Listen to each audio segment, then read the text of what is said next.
Okay. పరిశుద్ధ గ్రంథం నుండి కీర్తనల గ్రంథం 23వ దావీదు కీర్తన మొదటి వచనంను చదువుకున్నాం. కీర్తనల గ్రంథం నుండి దావీదు రాసిన 23వ కీర్తన మొదటి వచనము చదువుకున్నాం. యెహోవా నా కాపరి, నాకు లేమి కలగదు. చిన్న ప్రార్థన చేసుకున్నాం.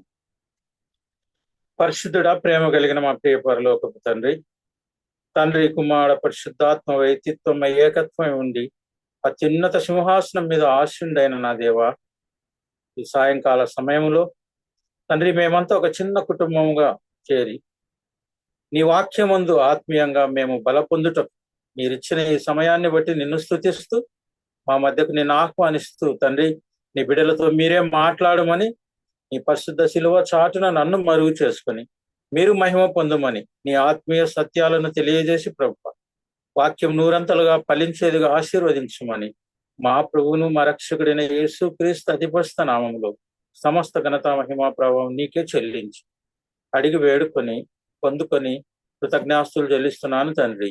ఆమేన్. చదవబడినటువంటి వాక్యము కీర్తనల గ్రంథం 23వ దావీదు కీర్తన 1వ వచనం.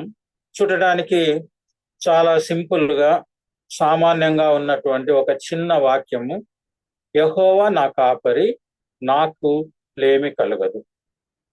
ఈ 23వ దావీదు కీర్తనను గమనించినప్పుడు అనేక మంది జీవితాలలో అనేక రీతులుగా వాళ్ళను ఆత్మీయంగాను అదేవిధంగా ఈ లోక రీతిగాను వారిని ఆశీర్వదించినటువంటి కీర్తనగా మనం అనేక పర్యాయములు గుర్తిస్తూ ఉంటాం. ఒక వ్యక్తి అనేకమైనటువంటి వ్యాధులతో బాధపడుచు చాలా దుఃఖంలో మునిగి ఉన్న సమయంలో ఇక డాక్టర్లు ఏం చేయలేనటువంటి పరిస్థితిలో ఒక సైకియాట్రిస్ట్ దగ్గరికి ఆయన వచ్చాడు. ఆయన ఒక చిన్న పేపర్ తీసుకొని దాని మీద ఒక స్లిప్ రాసి దీనిని ఫాలో అవ్వండి అన్నారు. దాంట్లో ఏం రాశారంటే సామ్ 23 23వ దావీదు కీర్తనను రోజు 5 సార్లు చదవాలి అని రాశాడు. ఆ మెడిసిన్ లాగా ప్రిస్క్రైబ్ చేశాడు. ఉదయాన నిద్ర లేవగానే ఒకసారి, before breakfast, before lunch and night before meals, before going to bed, ఈ 5 సార్లు చదవమని చెప్పారు. చెప్పినప్పుడు ఏమి ఇంత చిన్న విషయం రాశారు మీరు అన్నప్పుడు, ఆ యొక్క వాక్యములు నీవు ఆత్మీయంగా విశ్వాసంతో నమ్మకంగా గట్టిగా పలికినప్పుడు నీ జీవితంలో దేవుడు ఆశ్చర్య కార్యాలు చేయగలడు అని చెప్పాడు. అలా చేసినటువంటి ఆ వ్యక్తి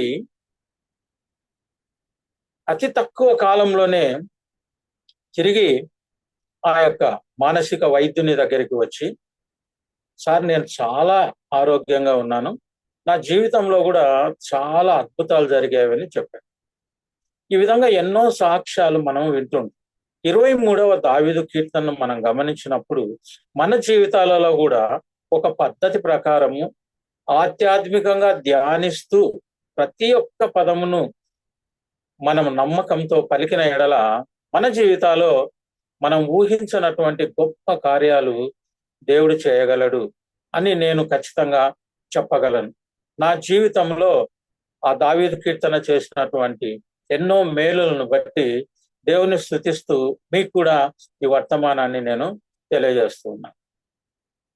ఈరోజు మనం ప్రతి ఒక్క మానవుణ్ణి గమనించినప్పుడు ఏదో ఒక వెలితిలో, ఏదో ఒక భయంలో అతడు జీవిస్తూ ఉన్నాడు. ఒక మాటలో చెప్పాలంటే రేపటిని గురించి చింతించడం అందరికీ అలవాటైపోయింది. పరిశుద్ధ గ్రంథంలోనైతే మనం గమనిస్తే మత్తయి రాసినటువంటి సువార్త 6వ అధ్యాయంలో మనకు దేవుడు ఏం చెప్తున్నా అంటే, యేసయ్య రేపటిని గురించి చింతించవద్దు అంటున్నాడు. బట్ ఎంత వాక్యం చదివినా ఎంత ప్రార్థనాపరులుగా ఉన్నా, విశ్వాసంలో ఎదుగుతూ ఉన్నప్పటికీ మానవుడు రేపటిని గురించి ఎక్కువగా ఆలోచించడం మొదలుపెట్టాడు. అంటే తనకు కాపరిగా ఉన్నటువంటి దేవుణ్ణి ఒకవైపు నమ్ముతూ విశ్వసిస్తూ, రెండవ వైపు తాను భయపడుతూ జీవిస్తూ ఉన్నాడు. రెండవ ప్రపంచ యుద్ధంలో అనేక మంది అటువంటి పిల్లలు తల్లిదండ్రులను, ఆప్తులను కోల్పోయి వారు ఇబ్బంది పడేటువంటి సమయంలో వారందరినీ కూడా కేర్ టేకర్స్ ఒక ఆశ్రమంలో ఉంచి వారికి మంచి ఆహారాన్ని ఇస్తున్నారు, మంచి ఎంటర్టైన్మెంట్ ఇస్తున్నారు, మంచి ఫుడ్ అందిస్తున్నారు. అంత చేస్తున్నప్పటికీ రాత్రి సమయంలో ఆ పిల్లలు చాలా మంది నిద్రించటం లేదు. చాలా మంది కళ్ళల్లో నీళ్లున్నాయి. ఎవ్వరికి అర్థం అవ్వట్లేదు. చాలా రోజులు వాళ్ళని గమనిస్తున్నారు.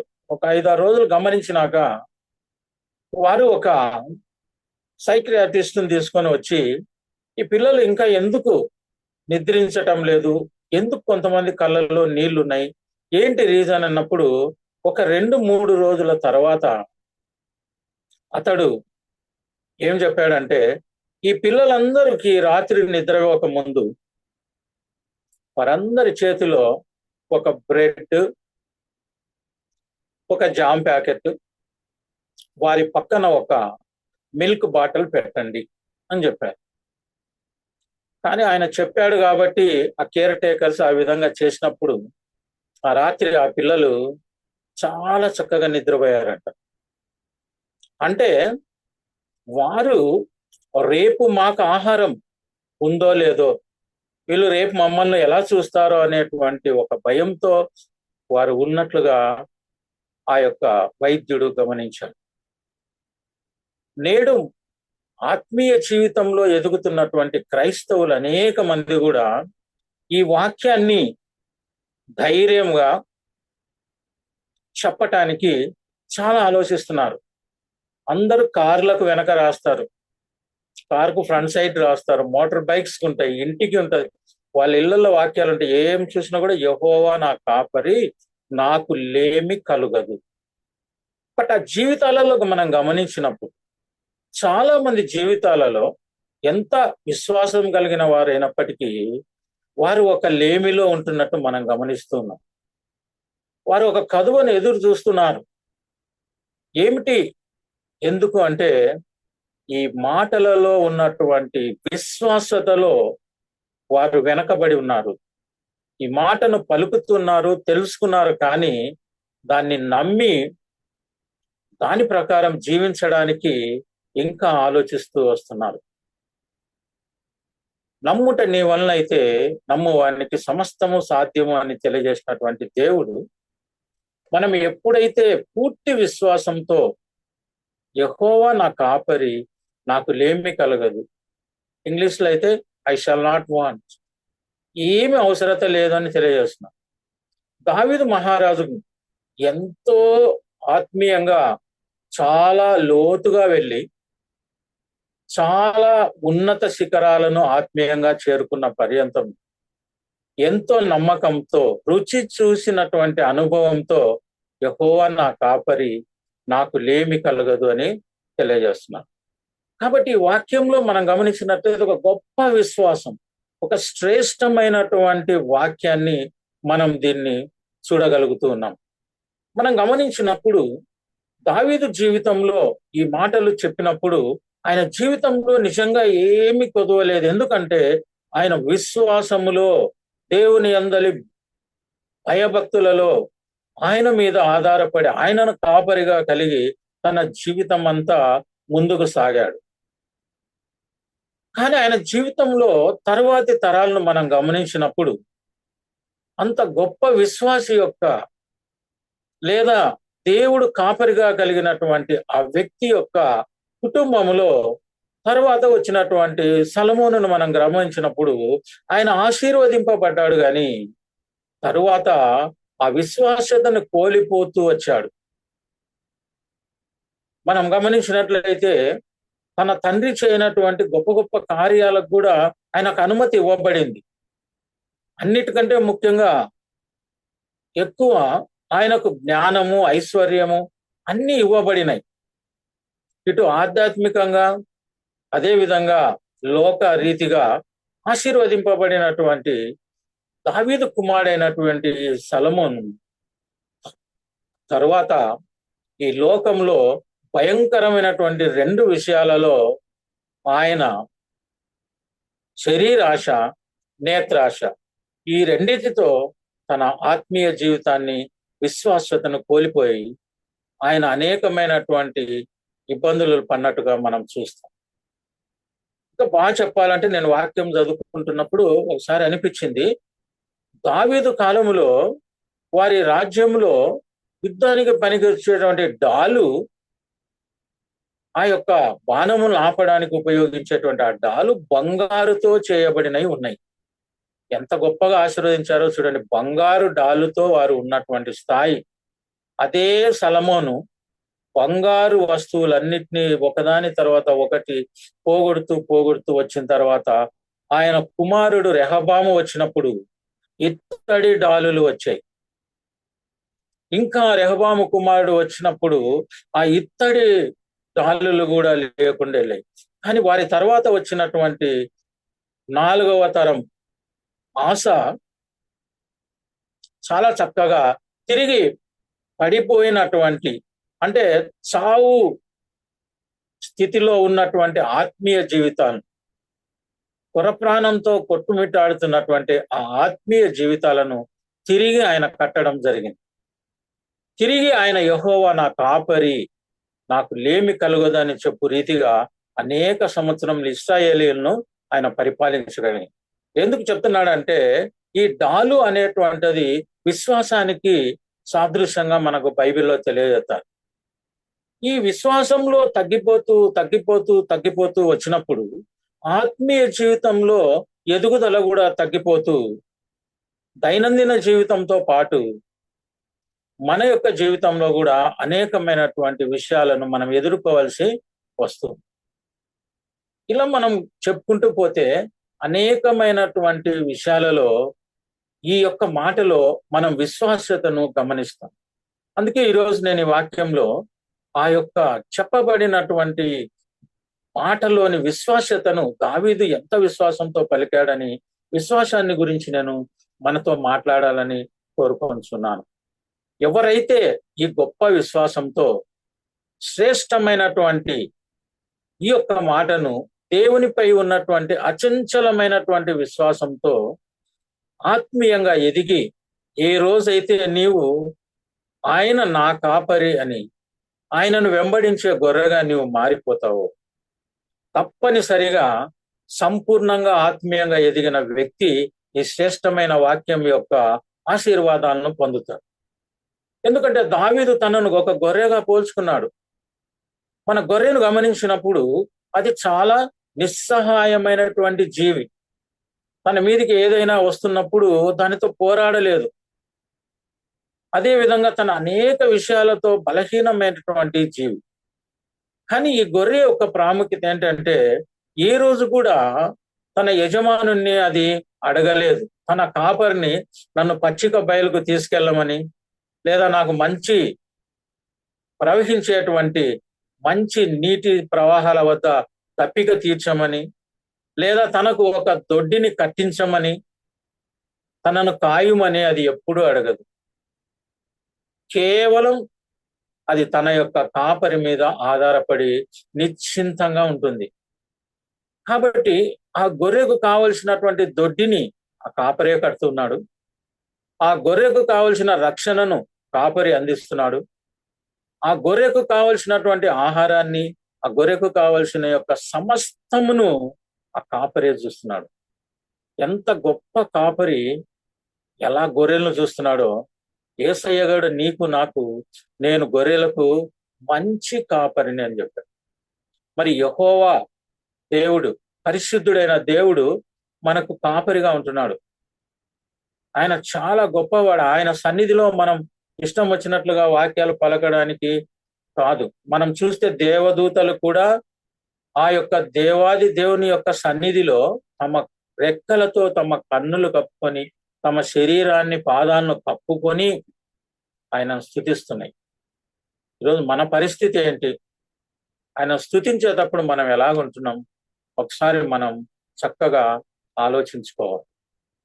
మరి ఎవరైతే తమ జీవితంలో నీవే నా కాపరివి యేసయ్యా, దేవా నీవే నా కాపరివి, నీ యొక్క గొప్ప కృప, నీ కనికరం, నీ ప్రేమ నాకు అవసరమని ఆయనకి ఇష్టమైన రీతిలో ఆయన చిత్తానుసారంగా నడుస్తారో వారి జీవితాలలో ఈ వాక్యం నెరవేరుతుంది. వారు ఊహించనటువంటి అద్భుతాలను తమ జీవితాలలో చూస్తారు. నేను అనేక పర్యాయములు ఈ వాక్యంతో ప్రభుతో ప్రార్థన చేస్తూ ఉంటాను. నా జీవితంలో వివాహమైనప్పటి నుండి నాకు ఎక్కడ కూడా ఒక సొంత ఇల్లు కూడా లేదు, ఇప్పటికి కూడా లేదు. కానీ ఒక్కరోజు కూడా రెంటెడ్ హౌస్ లో నేను లేను. నేను ఉద్యోగానికి వచ్చినప్పుడు ఒక క్రైస్తవునిగా అంగీకరించలేనటువంటి గ్రామాలలో నేను ఉన్నప్పుడు మొట్టమొదట నేను పశువుల పాకలో ఒక సైడ్ లో ఉండేవాడిని. But I was praying God.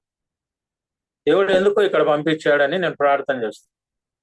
అతి తక్కువ కాలంలోనే నన్ను తెలుసుకున్నటువంటి ఆ యొక్క నాన్ క్రిస్టియన్స్ ఒక మంచి ఇల్లు ఫ్రీగా ఇచ్చారు. మీరు దీంట్లో ఉండండి సార్ అని. అక్కడికి వచ్చి రాత్రిపూట వాక్యం విని ప్రార్థన చేసేవాళ్ళు. చాలా మంది అక్కడ పల్లెటూర్లలో దయ్యాల భయం ఎక్కువ. వాళ్ళు ఏ చిన్న అనారోగ్యం ఉన్నా దయ్యం పట్టింది అంటారు. సో వచ్చి ప్రార్థన చేయించుకునే వాళ్ళు. చాలా మంది స్వస్థత పొందినప్పుడు దేవుడు అక్కడ నన్ను ఆశీర్వదించారు. వారి మధ్యలో చాలా గొప్ప స్థాయిలో ఉంచుతూ వచ్చారు.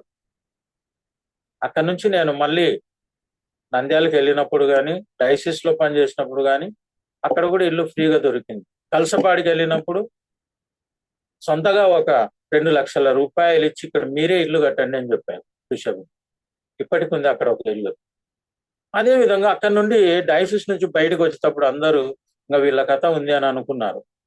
కానీ ఈ రోజు కూడా దేవుడు అల్ట్రాటెక్ సిమెంట్ లో మంచి డబుల్ బెడ్రూమ్ లో మంచి హాల్లో ఏ రోజు కూడా వాటర్ కానీ, ఎలక్ట్రిసిటీ కానీ, సెక్యూరిటీ కానీ ఎలాంటి ఇబ్బందులు లేనటువంటి ఒక మంచి స్థలంలో ఆయన మమ్మల్ని ఉంచాడు. దేవునికి మహిమ కలుగును గాక. దేవుడి యొక్క ఆశీర్వాదాలు ఆయనను నమ్ముకొని వెళ్ళేటప్పుడు ఏ మేలు కొదువై ఉండదు. మా తండ్రి ఇల్లును ఇచ్చేటప్పుడు కూడా మమ్మల్ని అందరిని అడిగినప్పుడు నేను వద్దని చెప్పిన ఆయన ఇల్లును. మీరు ఎప్పుడన్నా సార్ని అడిగితే చెప్తారు. ఏమని చెప్పానంటే, నీకంటే గొప్ప తండ్రి, పరలోకపు తండ్రి నాకు ఒకరు ఉన్నారు. నువ్వు ఇచ్చే వాటికంటే నాకు ఎక్కువ ఇస్తారు నాన్న. నాకు నీ దగ్గర నుంచి ఏం అవసరం లేదని. మీరు నమ్ముతారో లేదో మేము రైటింగ్ లో రాసి ఇచ్చినాం మాకు ఏమీ వద్దని. నేను, జాస్మిన్, మా 3 పిల్లలు. మేము ఎప్పుడు చూడం వాళ్ళ వైపు. మేము ఎప్పుడు దేవుని వైపే చూస్తాం. ఎందుకంటే ఆయన సమస్తము చేయగలిగినటువంటి సర్వశక్తి దేవుడు అని మేము విశ్వసిస్తూ ఉన్నాం. ఈ విధంగా నేను గమనించినప్పుడు ఈ యొక్క గొప్ప కాపరిని మన జీవితాలలో ఉంచుకున్నప్పుడు యెహోవా దేవుడైతేమి, తండ్రి, కుమార, పరిశుద్ధాత్మైనటువంటి ఈ ఏకత్వమైనటువంటి దేవుడు తన మహిమైశ్వర్యము చొప్పున ప్రతి అవసరాన్ని సమయోచితంగా మన అవసర సమయంలో తీర్చేవాడు. ఒకవేళ మనం ఆస్తి కలిగి ఉండమేమో, ఒకవేళ అనారోగ్యంతో ఉండిండొచ్చు, ఒకవేళ బాధలలో ఉండిండొచ్చు, కానీ వీటన్నిటి వెనక మన ప్రభువు ఉన్నాడు అనేటువంటి ఒక నమ్మకంతో మనం జీవించినప్పుడు వీటన్నిటిని గురించి ఆయనే శ్రద్ధ తీసుకుంటారు. అంతేగాని మన ప్రయత్నాలు చేసుకుంటూ ఒకవైపు ప్రభువుని అడుగుతూ ఉండడం అది కాదు. ఆవగించేంత విశ్వాసం ఉన్నప్పటికీ అనేక అద్భుతాలు చేయగలమని చెప్పినటువంటి ప్రభువు వాగ్దానం చేసిన వాడు నమ్మదగిన వాడు. కాబట్టి నీ జీవితాలలో ఆయన తన మహిమైశ్వర్యం చొప్పున సమయోచితమైన కృపను అందించగలిగినటువంటి సర్వశక్తి గల నమ్మకమైనటువంటి దేవుడు. మరి దావీదు తన జీవితం అంతా ఎన్నో అనుభవించినటువంటి దావీదు మనందరి కొరకు ప్రభువు చేత ఈ వాక్యాన్ని పరిశుద్ధ గ్రంథంలో రాయించబడినట్టుగా ఆయన పలికి ఉంటున్నాడు. అదేవిధంగా మనము ద్వితీయోపదేశ కాండము 2వ అధ్యాయము 7వ వచనం చూసినట్లయితే అక్కడ కూడా ఒక మంచి మాట అయింది. నీ దేవుడైన యెహోవా నీకు తోడుగా ఉన్నాడు కనుక నీకు ఏమీ తక్కువ కాదు. అంటే దేవుణ్ణి మనకు తోడుగా కలిగినటువంటి దినమున, దేవుణ్ణి మనకు కాపరిగా ఉన్నటువంటి జీవితంలో మనకి ఏమీ కూడా తక్కువ కాదు. ఎందుకంటే ఆయన మనల్ని గురించి చింతిస్తున్నాడు. ఆయన మనల్ని గురించి చింతిస్తున్నాడు కాబట్టి మన చింత యావత్తు ఆయన మీద వేయమని దేవుడు చెప్తూ ఉన్నాడు. కానీ మనం ఎంతవరకు ఆయన మీద మన చింత యావత్తును వేస్తాం? కంప్లీట్ గా వెయ్యం. చాలా మంది క్రైస్తవం వెయ్యము కాబట్టే మన జీవితాలలో అది ఆలస్యం అవుతూ ఉంటుంది. మన ప్రార్థన అంత శక్తివంతంగా ఉండకుండా వెళ్తుంది. ప్రార్థన ఒక బంతి లాంటిది. ఇవి ఎంత వేగంగా కొడితే అంత త్వరగా అది బౌన్స్ అయ్యి వస్తుంది, అంత స్పీడ్గా వస్తుంది. నీ ప్రార్థన అలాగా బలము కలిగినటువంటిదిగా, విశ్వాసంతో కూడినటువంటిదిగా ఉంటూ నీ జీవితంలో ఆ వాక్యాన్ని నమ్మగలగాలి. ఏ వాక్యాన్ని అయితే పలుకుతున్నావో ఆ వాక్యాన్ని పలకాలి. అనేక మంది అన్యులు కూడా చెప్తుంటారు, నువ్వు ఏమైతే తలస్తున్నావో అదే నీ జీవితంలో జరగబోతుంది అని. దట్ ఈస్ పాజిటివ్ థింకింగ్ అంటాడు. అన్ని మనకు అవసరం లేదు. ఎప్పుడైతే మనం మన ప్రభు అయినటువంటి యేసుక్రీస్తును నమ్మి ఆయనకు మంచి గొర్రెగా మనం మారిపోయామో, ఆయన మనకు తన జీవితాలలో ఆశ్చర్య కార్యాలు జరిగించేటువంటి దేవుడు. మరి మనం పాత నిబంధన కాలంలో చూసినట్లయితే ఈ దేవుడు ఎంత గొప్పవాడంటే ఇశ్రాయేలీయులను 40 సంవత్సరాలు అరణ్య మార్గంలో నడిపించాడు. నా ప్రియమైనటువంటి వారలారా, ఈ 40 years లో ఏ ఒక్క రోజు కూడా వారికి ఆహారం గాని, వారికి నీరు గాని, వారికి భద్రత గాని, నడిపింపు గాని వారికి కొదవలేదు. వారు పొట్లలో కూర్చుకొనలేదు. వారు రేపటిని గురించి చింతించలేదు. ఆకాశ పక్షుల వరే వారు ప్రతిరోజు ఆయన యొక్క సహకారంతో రాత్రింబగళ్ళు నడిపింపబడుతూ జీవించారు. కానీ వారు ఎప్పుడు నశించిపోయారంటే, ఇంత గొప్ప దేవుని యొక్క ఔన్నత్యాన్ని మర్చిపోయి విశ్వాసంలో ఆయనను ఎరగక ఆయనకు దూరమైనటువంటి పరిస్థితులలో వారికి జీవితం అంధకారం అయిపోయి వారి జీవితాలు ముగించబడ్డాయి. కాబట్టి దేవుడు కాపరిగా కలగాలి అని మనం అనుకున్నప్పుడు మనం కూడా ఏ రోజు కొరత లేకుండా మనం జీవించాలంటే, మనం పోషింపబడాలంటే, మన అవసరతలు తీర్చబడాలి అంటే ఆయన కోరుకునేటువంటి రీతిలో మనం కూడా జీవించాలి. సింహపు పిల్లలు లేమి గలవై ఆకలి కొంటావేమో కానీ యెహోవాను ఆశ్రయించు వారికి ఏ మేలు కూడా కొదవై ఉండదు అని పరిశుద్ధ గ్రంథంలో తెలియజేయబడింది. ఆయనను ఆశ్రయించే వారిగా ఉండాలి. ఆశ్రయించడం అంటే ఆయన మన కాపరిగా, మన కోటగా, మన రక్షకుడుగా, ఆయన చాటున నివసించేటువంటి వారుగా మనం ఉన్నప్పుడు ఆయన యొక్క సమయోజితమైనటువంటి గొప్ప కృప మనకు అందించబడుతుంది. ఎందుకు నేను సమయోజితమైన గొప్ప కృప అంటున్నానంటే, ఎప్పుడు పడితే అప్పుడు మనం అడుగుతున్నప్పుడంతా కాదు, మనకు ఎప్పుడు అవసరమో, ఎప్పుడు ఏది అవసరమో ప్రభు దాన్ని చూసుకుంటూ ఉంటాడు. మనం ఆయన గొర్రెగా మారినప్పుడు మనకు ఏది అవసరమో ప్రభు దాన్ని తగిన సమయంలో మనకు ఇచ్చే. ఒకవేళ ఈరోజు మన దగ్గర ఆస్తి లేకపోవచ్చు, ఉద్యోగం లేకపోవచ్చు, లేకుంటే మనకు ఆరోగ్యం లేకపోవచ్చు, లేదా సంతోషం లేకపోవచ్చు, నెమ్మది లేకపోవచ్చు, కానీ ఆయన నమ్మదగినటువంటి కాపరి, వాగ్దానం చేసినటువంటి వాడు, నమ్మదగినటువంటి వాడు. మరియు ఆయన మన జీవితాలలో శ్రేష్టమైన వాటిని అనుగ్రహించడానికి ఆశించేటువంటి దేవుడు. మనం అడుగు దానికంటే, ఊహించు దానికంటే మనకి ఎక్కువగా అనుగ్రహించే దేవుడు. కాబట్టి ఆ కాపరి కలిగినటువంటి జీవితం మనకు ఉండాలి. అదేవిధంగా పరిశుద్ధ గ్రంథంలో కొరింథీయులకు రాసినటువంటి 2వ పత్రిక 6వ అధ్యాయం 10వ వచనాన్ని మనం గమనించినట్లయితే పౌలు ఎంత చక్కని మాట చెప్తుందంటే, ఒక చిన్న పారాగ్రాఫ్ ఉంది, అది లేదు ఇది లేదని. కానీ చివరిలో ఏం చెప్తున్నాడంటే, లాస్ట్ లైన్ లో ఏమియూ లేని వారమైనట్టుండి సమస్తమును కలిగిన వారం. ఎంత మంచి మాట అండి. చూడ్డానికి ఈ లోకంలో ఏమీ లేనట్టు వారిగా మనం ఉంటాము. ప్రభువుని నమ్ముకున్నప్పుడు, ఇతరులతో పోల్చుకున్నప్పుడు ఒకవేళ అట్లాంటి ఆరోగ్యం లేనటువంటి వారము, లేకుంటే అలాంటి ఆర్థిక స్తోమత లేనటువంటి వారము, లేకుంటే ఇతరుల లాంటి మంచి ఈ లోకరీతి జీవితం లేకపోయినప్పటికీ మనము ఒక గొప్ప విషయం తెలుసుకుంటాం. ఏంటంటే మనకు సమస్తము కలిగినటువంటి వారము. మన యొక్క ధననిధి పరలోకంలో ఉంది. ఆయన మన కొరకు దరిద్రుడుగా మారి మనల్ని ధనవంతులుగా చేశాడు. మరి ఆ యొక్క ధనాన్ని మనం తీసుకోవాలంటే ఆ పరలోకపు తాళాలు తెరవగలిగినటువంటి వాక్ మీ దగ్గర, నా దగ్గర ఉండాలి. ఆ విశ్వాసత అనేటువంటి తాళం మన దగ్గర ఉన్నప్పుడు మనం వాటిని మనం తీసుకోగలం. పరిశుద్ధ గ్రంథంలో ఇంకా మనం అనేక రకాలుగా చూసినప్పుడు ఆత్మీయ స్థాయిలో వెనకబడుతూ వచ్చినటువంటి వారి జీవితాలలో ప్రభు కార్యాలు చేయలేకపోయినాడు. ఇంకా యేసయ్య జీవితంలో కూడా ఆయన నజరేతుకు వెళ్ళినప్పుడు కూడా ఆయన వారి యొక్క అవిశ్వాసాన్ని బట్టి వారి మధ్యలో అనేకమైనటువంటి అద్భుత కార్యాలను చేయలేకపోయాడని ఉంది. కాబట్టి ఈరోజు మనం గమనించినట్లయితే దేవుని యొక్క వాక్యానుసారంగా నడిచినప్పుడే మనం దేవుని పిల్లలుగా ఉండగలుగుతాం.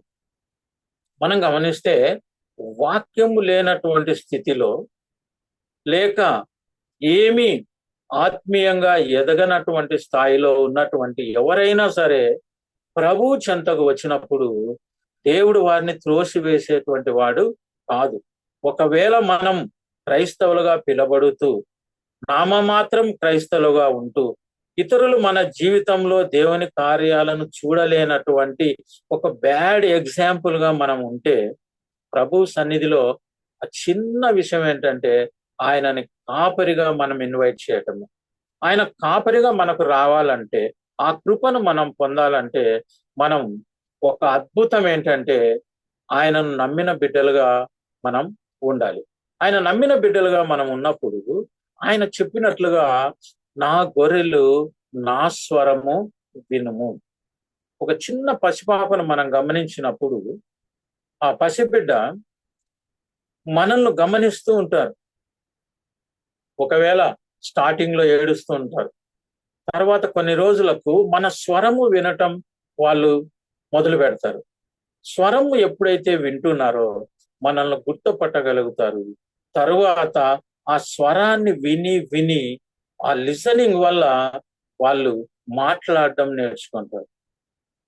ఆత్మీయంగా ఎదిగేటువంటి క్రైస్తవ బిడ్డ కూడా దేవునిలో మొట్టమొదట జన్మించినప్పుడు ఆయన స్వరము వినటం నేర్చుకోవాలి.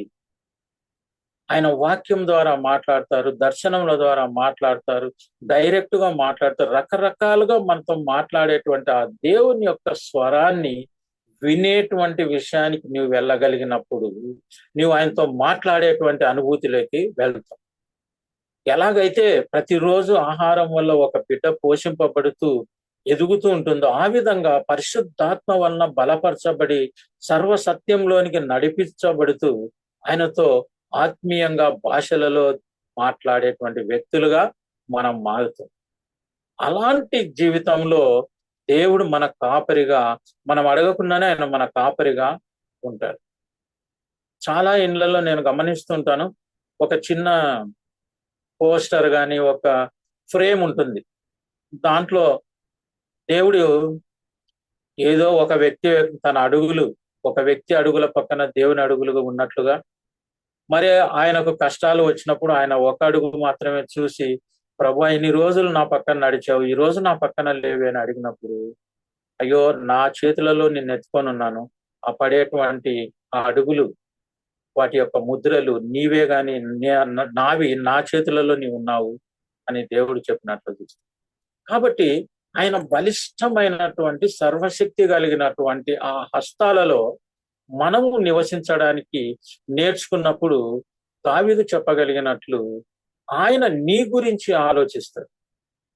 ఆయనను గురించి నీవు ఎప్పుడైతే ఆలోచించడం మొదలు పెడతావో, ఎప్పుడైతే ఆయన రాజ్యమును నీతిని నీవు వెతుకుతూ ఉంటావో, ఎప్పుడైతే ఆయనకు ఇష్టమైనటువంటి బిడ్డగా ఆయన అడిగినటువంటి హృదయాన్ని ఆయనకు పరిశుద్ధమైనదిగా అప్పగిస్తావో, ఆ రోజు ఆయన నీకు నిజంగా కాపరిగా ఉంటే ఆ అద్భుతమైనటువంటి జీవితాన్ని అనుభవించే తెలుసుకోవాలి, కానీ వర్ణించడానికి చాలా కష్టం. కాబట్టి ఈ యొక్క గొర్రెల కాపరి ఏ విధంగా ఆ గొర్రెలు నిద్రిస్తున్నప్పటికీ ఆ దొడ్డి ద్వారము దగ్గర ఆయన కాపలా ఉంటుంటారు. ఆ విధంగా సాతాను మనల్ని ఎప్పుడు కూడా ఏదో ఒక రకంగా ఆ యొక్క దొడ్డిలో నుంచి దొంగలించాలనే ప్రయత్నం చేస్తుంది. మన బైబిల్లో మనం గమనించినప్పుడు ఆదాము కూడా ఆయనను ఒక మంచి కాపరిగా కలిగి దేవుని యొక్క కాపుదలలో మంచి పోషణ కలిగి మంచి కాపుదల కలిగి బాగా జీవించే సమయంలో ఆ సాతాను వారి జీవితాలలో ఆ విశ్వాస్యతను కోల్పోవడము, అక్కడి నుండి నిజమా అనే క్వశ్చన్ లో సమస్తాన్ని పోగొట్టుకుంది.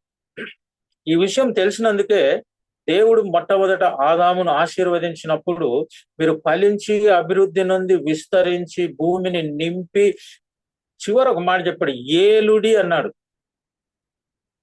ఆయన భూమినంతా మానవునికి ఇచ్చేశాడు, మీరే ఏలండి నాకొద్దు అన్నాడు. ఇంత గొప్ప ఔన్నత్యాన్ని ఇచ్చినటువంటి ఆ దేవుని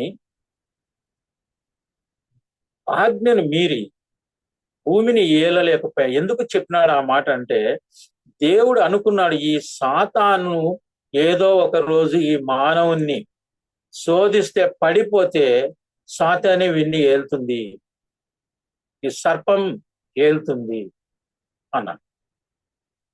అందుకు ఆ మాట చెప్పాడు ఏలండి అని. మరి ఏమైంది?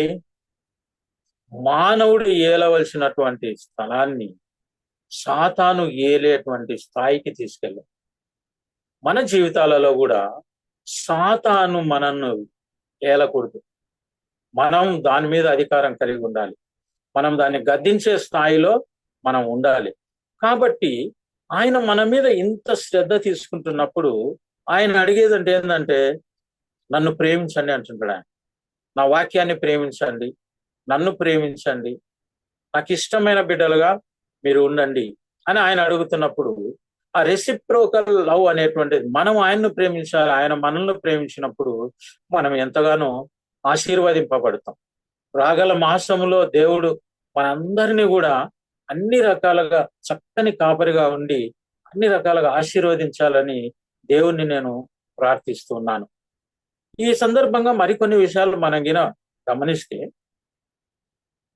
అక్కడ విశ్వాసము, లోబడటం అనేటువంటిది కూడా ఉంది. ఆయన కాపరిగా ఉన్నప్పుడు కాపరి చెప్పినట్లుగా మనం నడవాలి. కాపరి నడిపించేటువంటి వారు, ఆయన తన యొక్క దుడ్డుకర్ర ద్వారా, దండము ద్వారా, మనకు తెలుసు ఆ దుడ్డుకర్రను దాన్ని నడిపించడానికి, ఆ దండం ద్వారా పడిపోయినటువంటి లోయలో జారిపోయినటువంటి వాటిని తీయటానికి, జంతువులను తరమడానికి ఆయన మన కొరకు పోరాడుతున్నప్పుడు ఆ కాపరి చెప్పిన విషయాలు మనం చేయాలి. చేయకపోతే చాలా కష్టం. దీంట్లో నాకు నచ్చినటువంటి ఒక విషయం ఏంటంటే, ఈ భక్తి జీవితంలో కొనసాగాల్సినప్పుడు ఏలియాను మనం ఒకసారి గమనిస్తాం. మనం పరిశుద్ధ గ్రంథంలో మనం చూసినట్లయితే రాజుల గ్రంథం 1వ రాజులు 17వ అధ్యాయం, మీకు సమయం ఉన్నప్పుడు చదువుకోండి. దీంట్లో మనం చూస్తే అక్కడ ఇజ్రాయేలు దేవుడు తన జీవము తోడు ఒక మాటను పలికి ఉంటున్నాడు ఏలియాతో. ఏమనంటే, ఈ సంవత్సరములో మంచైనను వర్షమైన పడదు అని ప్రకటించమని దేవుడు చెప్పాడు. మనం కూడా అనేక రీతిలుగా భయపడతా ఉంటాం. కరోనా వస్తుందేమో అంట, అదేవిధంగా వరదలు వస్తున్నాయేమో, ఇంకా ఏమొస్తున్నాయో. కానీ తాను ప్రేమించినటువంటి ఏలియాకు అదే సమయంలో దేవుడు ఒక మాట చెప్పించినాడు. ఏమంటే, నీవు ఇచ్చటి నుండి తూర్పు వైపు పోయి యోర్దానుకు ఎదురుగా ఉన్న కేరీతు వాగు దగ్గర దాగియుండుము.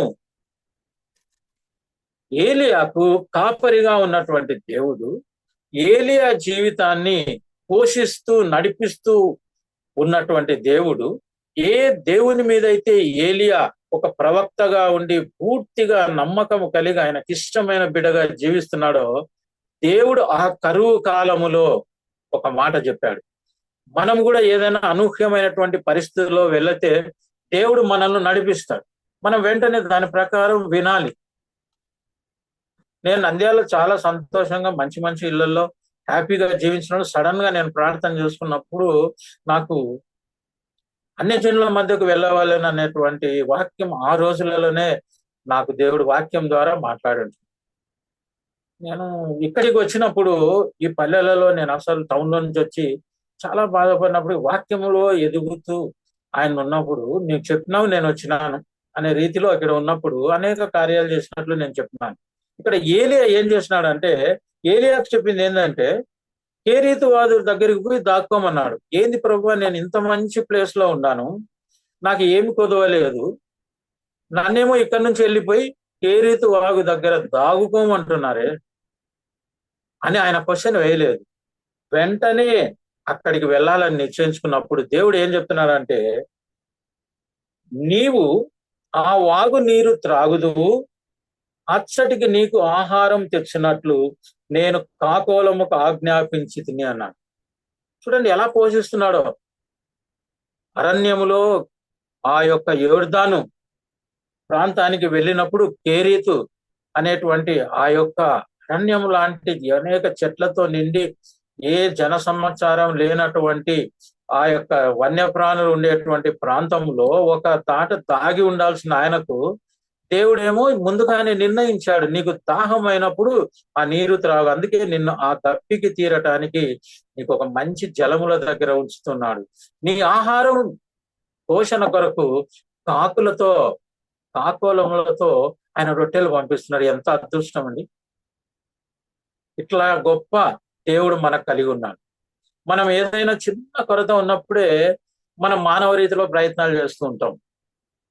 దేవుడు ఎప్పుడు కూడా ఒక పగ తీర్చుకునే విషయంలో కానీ లేదా ఆయన సహాయంలో కానీ షేరింగ్ ఇయ్యడు. నేను సగం చేస్తాను నువ్వు సగం చేయ అని చెప్పడు. టోటల్ డిపెండెంట్ గా ఉండాలి. ఆయన కూడా టోటల్ గా హెల్ప్ చేస్తాడు. కాబట్టి ఏలియా మాట విన్నాడు, వెంటనే వెళ్ళాడు.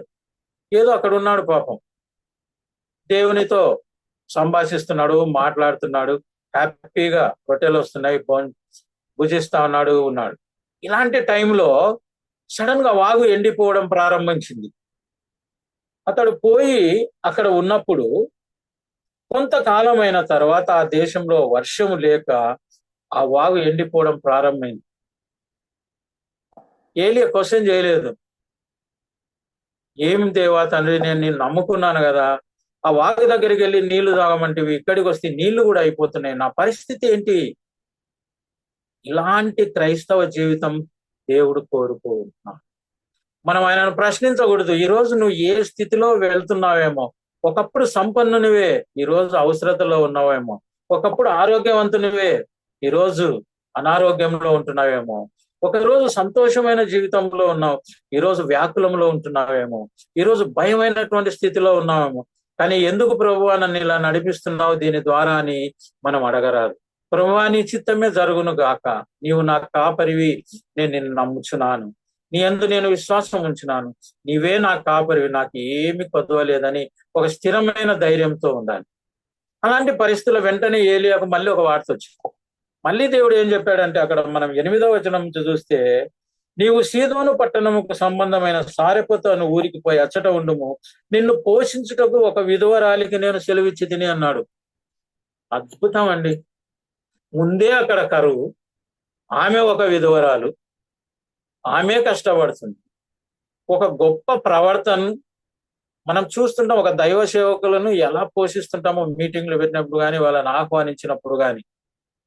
మరి ఏలియాను తీసుకుపోయి ఒక కరువు ప్రాంతంలోనికి వెళ్ళి ఒక విధవరాలి దగ్గరికి వెళ్ళు, నేను ఆమెకు చెప్పినానంటే ఎలా పోషిస్తుంది దేవా? అక్కడ వారే ఇబ్బంది పడుతున్నానని క్వశ్చన్ వేయలేదు. కంప్లీట్ నమ్మకం, ఆయన నా కాపరి, నాకు లేమి కొదవలేదు, వెళ్ళాడు. ఇక్కడ ఇంకొక అద్భుతం ఏంటంటే, ఆమె ఆ స్థితిలో విధవరాలు ఉన్నప్పటికీ విధవరాలతో దేవుడు మాట్లాడలేదు. అమ్మా ఏలియా ప్రవక్త వస్తున్నాడు, ఆయనకు పోషించు, ఆయన నువ్వు చూసుకొని ఆమెకు చెప్పలే. ఆమెకు అసలు ఏమీ తెలియదు. ఆమె తన జీవితాన్ని గడవలేక బాధపడుతూ ఆమె అంతటా పోనీ ఏలియాకు ఏమన్నా, ఏలియా ఆమె పలాని పేరు, పలాని ఇంట్లో ఉంది, ఇది ఆమె అడ్రస్, ఆమె దగ్గరికి వెళ్ళి నేను చెప్పినానని చెప్పన్నాడు, అది చెప్పాలి. Just asked him to follow his words. ఎలాగైతే మోషేకు, ఎలాగైతే యెహోషువకు, ఎలాగైతే దావీదు అనేక మందికి ఎలా చెప్పాడో, ఈరోజు నీతో నాతో కూడా అలా చెప్పేటువంటి దేవుడు ఏలియాతో చెప్పినప్పుడు ఏలియా వెళ్ళాడు. ఒక అద్భుతం ఏంటంటే, ఆమె ఎవరో ఏలియాకు తెలియదు, ఏలియా ఎవరో ఆమెకు తెలియదు, కానీ ఆమె ఎదురుగా వచ్చింది. దేవుని ఏర్పాటు చూడండి. ఆమె పుల్లలు ఏరుకుంటూ ఉంటుంది. ఆ స్టోరీ అంతా మనకు తెలుసు. ఏలియాతో మాట్లాడినప్పుడు, నాన్న మా దగ్గర ఏమీ లేదు, ఈ ఒక్క రోజు ఈ పుల్లలతో ఆ రొట్టె కాల్చుకొని ఆ నూనెతో చేసుకొని తిని చనిపోవాలని డిసైడ్ అయినా, ఇప్పుడు నువ్వు వచ్చినావు అంది. కానీ ఆమె కూడా ప్రేమతో ఆహ్వానించింది. ఒక అద్భుతం. ఆమె మనసులో దేవుడు ఒక మనసులో కోరికను పుట్టించాడు, ఆయనకు సేవ చేసే కోరిక పుట్టించాడు. అదే విధంగా ఎప్పుడైతే నీవు రొట్టె చేసిన తర్వాత మొట్టమొదటి రొట్టెను తన దగ్గర తీసుకురమ్మన్నాడు. ఇంక మొట్టమొదటి ఏముందండి, చేసేదే అది. ఇంకా అది నీకు ఇచ్చినాక ఏముంది నాయన, నేను సగం ఇస్తాను నీవు సగం తీసుకొని కూడా అనలేదు. ఆ రొట్టెను తీసుకొని వచ్చి ఎంత ఆశ్చర్యంగా దేవుడు చేస్తున్నాడు చూడండి. ఈ జీవితంలో ఈ ఒక్క నిదర్శనం చాలు మనం ఆయన నమ్మటానికి. ఆ విధంగా తీసుకొచ్చిన తర్వాత ఆమె ఆశీర్వదింపబడము, ఏలియా పోషింపబడడం, ఆ కరువు కాలం అంతా కూడా వాళ్ళ ఇంట్లో పిండి గాని నూనె గాని తగ్గిపోలేదు. ఆమెను దేవుడు అంతగా కటాక్షించి ఒకే సమయంలో ఏమీ లేని, ఎన్నిక లేని వారి నుండి ఎన్నిక గల వ్యక్తికి సహాయం అందించేటువంటి దేవుడు. ఈరోజు నీవు అనుకోవచ్చు, వీళ్ళందరూ నాకు సహాయం చేస్తారు, ఫలాని వాళ్ళు చేయలేరు అని. ఒకవేళ చెయ్యలేని వారే నీ జీవితంలో సహాయం చేసే ఏర్పాటు దేవుడు చేయగలడు. రాత్రి నీతో మాట్లాడుతున్నాడు, నా వాక్యాన్ని నమ్ము, నన్ను నీ కాపరిగా ఉంచుకో, ఏం ఆలోచించకుండా జస్ట్ బ్లైండ్లీ ఫాలో మీ, నా ఆశ్చర్యకారాలను నీవు చూస్తావని దేవుడు ఈరోజు మనందరితో చెప్తుంది. మరి ఇంత జరిగినప్పటికీ మళ్ళీ మనం గమనిస్తే, ఆ కరువు తర్వాత ఆమె కుమారుడు చనిపోవడం గమనిస్తుంది. ఆమె క్వశ్చన్ వేసింది, ఎందుకయ్యా నా పాపమును జ్ఞాపకము చేసి నా కుమారుని చంపుటకు నా దగ్గరికి వస్తీవా అని 18వ వచనంలో ఆమె మాట్లాడుతుంది. ఆ స్థాయిలో ఆయన ఏం చేశాడంటే ఆర్గ్యూ చేయలేదు.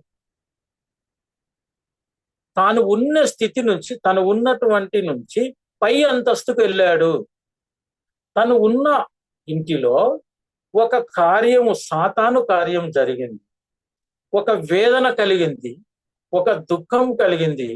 కానీ తానున్న స్థితి కంటే ఉన్నతమైనటువంటి అంతస్తుకు పైకి వెళ్ళాడు. మన కష్టాలు వచ్చినప్పుడు దిగజారిపోయి కిందికి వెళ్ళకూడదు, ఇంకా ఆత్మీయంగా అంతస్తుకు వెళ్ళాలి. అక్కడ వెళ్ళి ప్రభుతో ప్రార్థన చేసి, ఎవరిని పండబెట్టాడు? మంచం మీద తను పడుకున్నాడా? చనిపోయిన బాలుని పండబెట్టాడు తన మంచం మీద. తాను మోకరించి ప్రార్థించాడు. ఈ కోరిక మనకు ఉండాలి. ఆత్మీయంగా చనిపోయినటువంటి లేదా చచ్చిన స్థితిలో కొట్టుమిట్టాడుచున్నటువంటి క్రైస్తవులను నీవు గమనించినప్పుడు నీవు మోకాళ్ళ మీద నువ్వు ప్రార్థించే అనుభవంలోనికి నువ్వు వెళ్ళాలి. దావీదు మహారాజును గమనించినప్పుడు ఒక మంచి మాట చెప్పినాడు దేవునితో, దేవా, నా జనులు నీ ధర్మశాస్త్రాన్ని మరిచి దాన్ని పాటించకపోవటం నేను చూచినప్పుడు నా కన్నీళ్లు ఏరులై పారెను అంట. ఏమాయన బంధువుల, ఆయన కుటుంబ సభ్యుల కాదు, దేవుని పిల్లలుగా ఆ ఇశ్రాయేలును ఆయన గుర్తించాడు. ఈ లోకంలో ఉండే ప్రతి ఒక్కరు కూడా ప్రభువు పిల్లలే, తప్పిపోయినటువంటి ప్రభువు పిల్లలు. ఈరోజు నిన్ను నన్ను ఒక స్థాయిలో ఆయన ఉంచినాడు, ఒక స్థాయిలో ఉంచినాడు. ఆయన సంకల్పం మనం నెరవేర్చబడిన బాధ్యత మన మీద ఉంది. ఆయన ఏర్పాటు చేసిన సంకల్పాన్ని మనము నెరవేర్చే వరకు ఈ లోకంలో మనం ఉంటాం ఖచ్చితంగా. ఆయన తన కార్యము నెరవేర్చుకోవడానికి మనల్ని ఉంచాడు. కాబట్టి మనం ఆయన మీద ఉన్నప్పుడు, ఆయన మన పనులు చూస్తున్నప్పుడు మనం ఆత్మీయ అనుభవంలోనికి లోపలికి వెళ్ళి ఒక ఆధ్యాత్మిక స్థితిలో ఉన్నత స్థాయికి వెళ్ళి ప్రభువుకు ప్రార్థించాడు. ఆ ప్రార్థనలు అంగీకరించి ఏలియా యొక్క మనవి వల్ల ఆ కుమార్ని తిరిగి ఆ జీవింపజేయగలిగాడు. మనం కూడా అలా జీవింపజేయగలగాలి. ఏదో నేను ఈరోజు చక్కగా ఉన్నాను, నేను ఆత్మీయంగా ఉన్నాను, ఓకే, నేను చనిపోతే పరలోకానికి వెళ్తాను, నేను ప్రభువుకి ఇష్టమైన వాడిని కదా. నో నో నో, ఇది కాదు ప్రభు అడిగేది. నా కొరకు నా రాజ్యాన్ని, నీతిని నువ్వు వెతుకుచున్నావా? అవసరమైతే హతసాక్షికి కూడా దేవుడు ఓకే అంటున్నాడు. ఆయన కొరకు నిలబడినప్పుడు ఆయనే చేస్తాడు సమస్తాన్ని. ఈ విధమైనటువంటి జీవితం దావీదు మహారాజు అనుభవించినాడు. కాబట్టి ఏలియా జీవితంలో మనం ఇది చూసి దేవుని మీద ఉన్నటువంటి అచంచలమైనటువంటి విశ్వాసం, నమ్మకం, ఆయన ఉన్నటువంటి ఆయన శక్తి సామర్థ్యాల ఎరిగినటువంటి ఆ ఏలియా, ఆ దావీదు, వీళ్ళందరూ కూడా, అబ్రహాము, వీళ్ళందరూ ఆయన వైపు చూస్తూ పోయారు. కానీ ఎప్పుడైతే ఆదాము ఇలాంటి వాళ్ళు తప్పిపోయినారో, మంచి జీవితాన్ని వదిలేసుకొని కష్టార్జితమైన జీవితాన్ని జీవించాలి. మనం ఈరోజు సంతోషంగా ఉండొచ్చు, మనం కష్టార్జితంగా సంపాదించినాం, కష్టం చేసి సంపాదించినాం. ఈరోజు ఒకవేళ ఇల్లు, భవనాలు, కార్లు, మేడలు, ఆనందము ఉండొచ్చు. అది కాదు దేవుడు అది. నేను ఇచ్చేటువంటి ఆస్తి నీకు వచ్చిందా? నీవు సంపాదించుకునేది నాకు అవసరం లేదు. కాబట్టి ఇలా మొట్టమొదటిది ఆ ప్రభు కాపరిగా ఉండాలంటే విశ్వాసం ఉండాలి. నేను త్వరగా ముగిస్తాను. రెండవది, ప్రథమ స్థానము ఆయనకి ఇవ్వాలి. ఏ ధైర్యంతో ఈ సేవకు దేవుడు నిన్ను పిలిచాడో, ఏ నమ్మకంతో నీవు ఆయనను సేవిస్తూ ఉన్నావో, అప్పుడు ఆయన మీద ఉండేటువంటి విశ్వాసం నీ జీవితంలో ఏమీ కూడా కొదవ రానివ్వదు. మరి మనం గమనించినప్పుడు ఆ పేద విధవరాలు ఎలా సేవ చేసిందో, తనకున్న దాంట్లో ప్రప్రథమమైనది ఇచ్చింది. మనం కూడా మన జీవితంలో టాప్ ప్రయారిటీ, ఫస్ట్ ప్రయారిటీ దేవునికి ఇవ్వాల. ఉదయం లేవగానే ఫస్ట్ ఆయనతో మాట్లాడదాం, ఆయన మాట విందాం, ఆయనతో ప్రార్థన చేసుకుందాం, బైబిల్ చదువుకుందాం. ఫస్ట్ ఈ రోజంతటిని గురించి, ఎంతో మంది రాత్రి నిద్రపోయినట్లు చనిపోయారు, కానీ సజీవు లెక్కలో ఉంచినందుకు ఆయనను స్తుతించాలి. కాబట్టి మొట్టమొదట మొత్తంగా ఆయనకు విలువనిచ్చేవారిగా ఉండాలి. మన ఆస్తిలో కానీ, మన ప్రతి ఒక్క దాంట్లో దేవునికి ప్రథమ ఫలాలు ఇవ్వాలి. నేను చిన్నగా ఉన్నప్పుడు నంద్యాల చర్చిలో ఏదో బైబిల్ రీడింగ్కో లేకుంటే పోయారుకో మేము వెళ్ళినప్పుడు చూస్తుంటే అక్కడ కానుకలు వచ్చేటివి ఏంటంటే డబ్బులు కాదు. కొంతమంది కొన్ని చిక్కుడుగాయలు తీసుకొని వస్తారు, కొంతమంది ఒక కోడిగుడ్డు తీసుకొస్తారు, కొంతమంది ఒక పొలం తీసుకొస్తారు. ఇవి మీ తాతగారి నుంచి కూడా మీరు చూసింటారు, మీ తల్లిదండ్రుల దగ్గర కూడా మీరు చూసింటారు, కానీ ఇప్పుడు కాస్త తగ్గిపోయింది. అంటే వాళ్ళ ఇంటిలో వచ్చినటువంటి ఈవెన్ చిన్న కూరగాయలలో కూడా ఫస్ట్ వెళ్ళి పీకి చర్చిలో ఇస్తున్నారు. వాళ్ళ కోడి ఫస్ట్ గుడ్డు పెట్టగానే కోడి గుడ్లు ఇచ్చేవారు, వాటిని అమ్మేవాళ్ళు పాస్టర్. ఇలాంటి స్థాయిలో మన తల్లిదండ్రులు మనల్ని పెంచారు. మన అవ్వ తాతలు ఈ స్థాయిలో నిజంగా నాకు తెలుసు, మన కుటుంబాలను ఇక్కడ వాక్యం వింటున్న ప్రతి ఒక్కరి కుటుంబం నాకు తెలుసు. కాబట్టి మీ తల్లిదండ్రులు, మీ అవ్వ తాతలు కూడా అలా గొప్ప ఆశీర్వాదమైన కుటుంబాల్లోంచి మనం వచ్చాము. మరి మనం అలా జీవిస్తున్నామా? మనం ఒకసారి ఆలోచించుకోవాలి. అదేవిధంగా ఆయన చిత్తం తెలుసుకోవడం మూడవ విషయం. ఆయన చిత్తానుసారంగా మనం జీవించడం మనం నేర్చుకోవాలి. అదేవిధంగా మనం గమనించినప్పుడు ఆయనకే ప్రాధాన్యత ఇవ్వాలి. చిన్న కథ చెప్పి నేను ముగిస్తాను. ఆ ఇంగ్లాండ్ దేశంలో ఎరిక్ అనేటువంటి ఒక మంచి క్రీడాకారుడు ఉన్నాడు. వాళ్ళ తల్లిదండ్రులు చాలా జాగ్రత్తగా పెంచుతున్నారు. వాళ్ళ అమ్మ చిన్ననాటి నుంచి చెప్పేది, ఆదివారం చర్చి తప్ప, ప్రార్థనలు తప్ప, బైబిల్ చదవడం ఇంకా ఏం లేదు, నువ్వు no going to school, going to games or anything. ఇలా పెంచినటువంటి తల్లిదండ్రులకు ఆ కుమారుడు మంచి క్రీడాకారు అయినప్పుడు ఆ ఇంగ్లాండ్ లో 100 కిలోమీటర్స్ రేస్ వచ్చింది. ఇంత పెద్ద రేస్ లో ఎవరు పరిగెత్తా అన్నప్పుడు ఈ పిల్లవాడిని పేరు వచ్చింది, సెలెక్ట్ అయ్యాడు, అంత ఖర్చు పెట్టారు, అడ్వర్టైజ్మెంట్ జరిగింది. కానీ ఆ పరిగెత్తాల్సిన డేట్ వచ్చింది, చూస్తే అది ఆదివారం. వెంటనే ఆయన అధికారి దగ్గరికి, ఆ రాజు దగ్గరికి వెళ్ళి, అయ్యా నన్ను క్షమించండి, ఆదివారం నేను పరిగెత్తను, నా దేవుని పని తప్ప నేను ఏం చేయను అనేవాడు. మా ఇల్లు కూడా అలా చేసేవాళ్ళు. ఎక్కడే కానీ ఆ రోజు మనం కాలేజీకి కూడా వెళ్ళే వాళ్ళం కాదు. ప్రైవేట్ క్లాసులు ఎప్పుడు ఆదివారమే పెడుతున్నారు. మా పంపించేవాళ్ళు కాదు, మాటలకు పంపించేది కాదు. ఇలా ఎప్పుడైతే ఆశీర్వాదం గల కుటుంబాలుగా ఉంటారో వాళ్ళు ఆశీర్వదింప. ఆ పిల్లవాడు పరిగెత్తనన్నారు, అందరూ తిట్టినారు, ఏమేమో చేసేశారు, చాలా నిష్ఠూరపరిచారు, అయిపోయింది. కానీ ఎందుకో ఆ ప్రోగ్రామ్ క్యాన్సిల్ అయింది. దాని తర్వాత 400 వచ్చింది.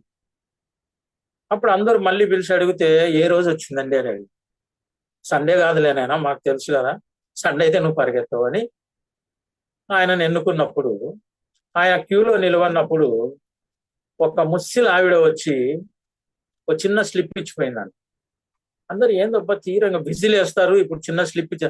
ఆ స్లిప్పులో ఆమె ఏం రాసిందంటే, నీ దేవుణ్ణి నువ్వు గణపరిచావు కాబట్టి తన్ను గణపరిచే వారిని గణపరిచే దేవుడు నిన్ను ఈ రోజు గణపరచబోతున్నాడని రాసింది. అది చూసుకుంటేనే ఇంకా ఈ అబ్బాయికి మంచి గొప్ప బలం, ఏరుగు బలం వచ్చింది. వెంటనే విజిల్ వేయడం, అందరికంటే అత్యంత వేగంగా పరిగెత్తి వారి మొదటి బహుమతి సంపాదించి, దేవుడు చేసేటువంటి కార్యం ఆయనను గణపరిస్తే ఆయన మనల్ని గణపరుస్తాడు. 91 దావీదు కీర్తనలో చివరి వచనాలన్నీ అవే. ఆయనను ప్రేమించినప్పుడు, ఆయనకు మొరపెట్టినప్పుడు, ఆయనను గణపరిచినప్పుడు ఆయన చేసేటువంటి ఆశ్చర్యకారాలను మనకు తెలియజేయవాలి. కాబట్టి ఈవెన్ శాలరీ వచ్చినప్పుడు కూడా ఎప్పుడో కానుక, సరేలే మనం చందా రాస్తున్నాం లేదా దశంభాగం ఇస్తున్నామని వాళ్ళు వచ్చినప్పుడు మన అకౌంట్ లో ఉంటది, అప్పుడు డ్రా చేసి ఇచ్చేటువంటి ఒక అలవాటు ఉంటుంది. అలా కాదు, మా తల్లిదండ్రులు ఏం చెప్పేవారంటే, అది వస్తేనే పక్కన పెట్టు, బ్యాంకులో కాదు, ఇది దేవుంది అని తీసి ఒక పక్కన పెట్టేసి పెట్టగలి, తర్వాత వాడుకుంటాం. వాళ్ళు వచ్చిన రోజు, మనం గుడికి పోయే రోజు అకౌంట్ నుంచి తీసేది కాదు, ఏదేదో వాడుకుంటుంది. కాబట్టి ఫస్ట్ ప్రిఫరెన్స్ ఆయనకు ఇవ్వాలి, ఆయన చిత్తం తెలుసుకోవాలని. లేకపోతే ఆ సంకల్పం చొప్పున ఆయన రాజ్యాన్ని, నీతిని ఎప్పుడైతే వెతుకుతావో, ఎప్పుడైతే ఆత్మ సంపాదన మీద నీకు ఆశ కలుగుతుందో, దేవుడు నీ జీవితంలో నీ గొప్ప కాపరిగా ఉండబోతున్నాడు. ఈ సాయంకాల సమయంలో ప్రభువు మనతో మాట్లాడుతున్నాడు. మనం కేవలం యెహోవా నా కాపరి, నాకు లేమి కలగదని వాక్యాలు రాసుకోవడము, దాన్ని పలకడమే కాకుండా ఆయనకు నిజమైనటువంటి ఆయన యొక్క పిల్లలుగా జీవిస్తూ, ఆయన నిజమైన గొర్రె వలె టోటల్ డిపెండెన్స్ ఆయన మీద ఉంచి ఆ వాక్యాన్ని మనం పలికినప్పుడు, దేవా ఈ వాక్యాన్ని నా జీవితంలో నెరవేర్చండి నేను నమ్ముతున్నానని ప్రార్థన చేసినప్పుడు, దేవుడు నీ జీవితంలో ఖచ్చితంగా అద్భుతాలు చేస్తాడు. మీరే తప్పకుండా రాబో నెలలో మీ జీవితంలో దేవుడు చేయబోయేటువంటి అద్భుత కార్యాలను మీరు చూడబోతున్నారు. ఈ వాక్యాన్ని బట్టి మీరు ప్రార్థన చేస్తారు. దేవుడి వాక్యాన్ని దీవించిన తర్వాత చిన్న ప్రార్థన చేసుకుందాం. కృపా సత్య సంపూర్ణం, ప్రేమ కలిగినటువంటి ప్రభువా, నీ వాక్యాన్ని బట్టి, నీవు మాట్లాడిన విధానాన్ని బట్టి, నీ నడిపింపును బట్టి నీకు స్తుతులు స్తోత్రం. తండ్రి, ఎందరైతే ఈ వాక్యాన్ని వింటున్నారో, వినబోతున్నారో, ఎవరైతే నిన్ను మంచి కాపరిగా, ఏ మేలు కొదవలేని వారుగా జీవించాలనుకుంటున్నారో వారందరినీ నీ చేతికి అప్పగిస్తున్నాను ప్రభుత్వం. ఈ లోకంలో లోకాధికారిగా ఉన్నటువంటి సాతాను చేతిలో నుండి ప్రభువ, యేసు నామంలో ఆయన కాచిన రక్తాన్ని బట్టి, ఆయన చిందించినటువంటి రక్తమే కాకుండా ఆయన పొందిన గాయములను బట్టి, ఆయన పెట్టిన ప్రాణములను బట్టి నీ బిడ్డలను దీవించి ప్రభువ, వారి చుట్టూ నీ పరిశుద్ధ సన్నిధిని కంచెగా కావిలుగా ఉంచి నాయన, నీ బిడ్డలు ఇదిగోనైనా ఈ వారపు చివరి రోజులలో ఉంటున్నారు. తిరిగి త్వరలో ప్రభువ ఒక నూతన మాసంలో ప్రవేశించబోతున్నారు. అద్భుత కార్యాలు మీరు చేయబోతున్నందుకు, మీరు చేస్తున్నట్లు వాగ్దానాన్ని ఇచ్చారు. మీకు స్తుతులు స్తోత్రములు. నీవు చేసిన కార్యాలను మేము విని నిన్ను స్తుతించి, నీ సాక్ష్యాన్ని బట్టి నిన్ను కీర్తించే కృపను మాకు అనుగ్రహించమని వేడుకొంచున్నాం.